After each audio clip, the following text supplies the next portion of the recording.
Hi everyone, welcome back. From this video on, I'm going to start to talk about some basic skills or techniques that can be used in this competition. And in this specific video, I'm going to talk about some qualitative ways to choose the stocks we want to trade in this competition.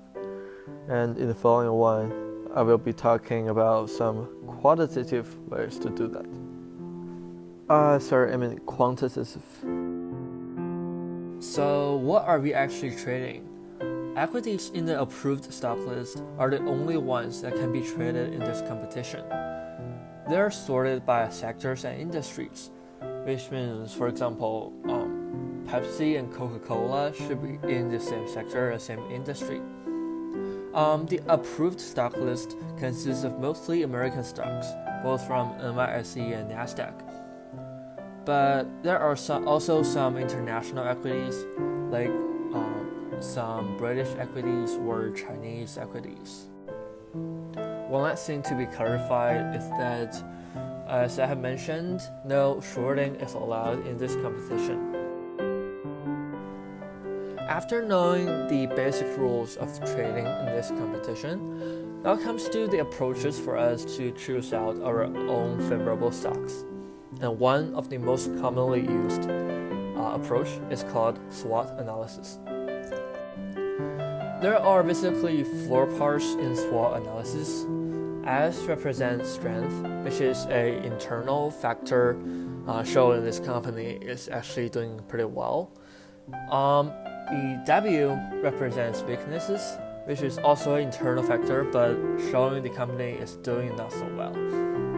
O, opportunity, means an external factor showing this company actually doing pretty good. And the last one, T, threats, is an external factor showing this company is being challenged.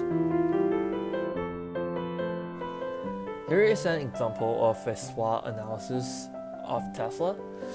For strength, Tesla is a leading company in electric cars industry.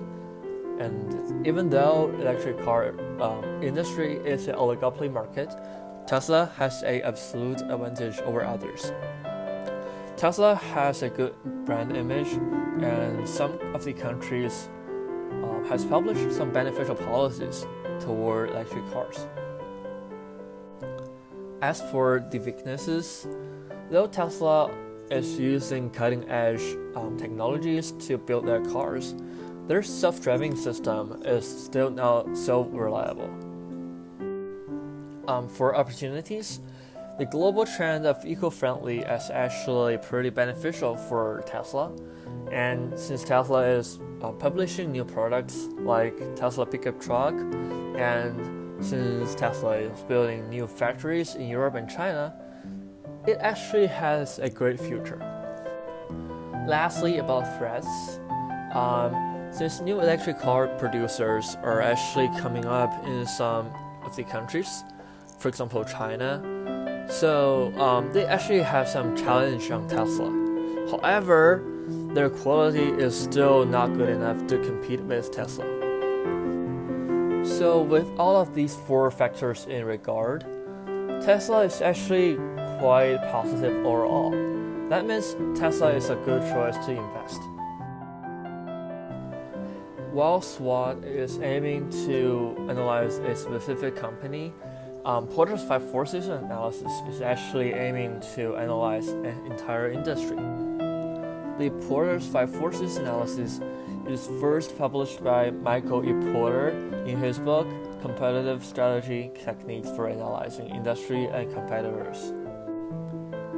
The 5 forces are actually competition in the industry, potential of new entrants into the industry, power of suppliers, power of customers, and threat of substitute products. Just as what we did in the SWOT analysis for Tesla, could you just do a Porter's 5 forces in the healthcare sector by yourself? You can actually pause for 1 or 2 minutes to think of this and then play it to see if you get the same answer as I do. This was a slide of the final project of my group. when I was at Penn for the Gila Finance program in the summer. Okay, these two approaches is actually the two most important approaches to think of whether we should invest in the industry or whether should we invest in the specific company. And they are actually required by the competition to involve at least one in your final paper. Okay, these are pretty much all the stuff for this time. In the next video, I'm going to talk about some basic financial ratios and some statistical methods to choose whether we should invest in this company or not. Thank you for watching this. Please keep tracking my following videos. Goodbye.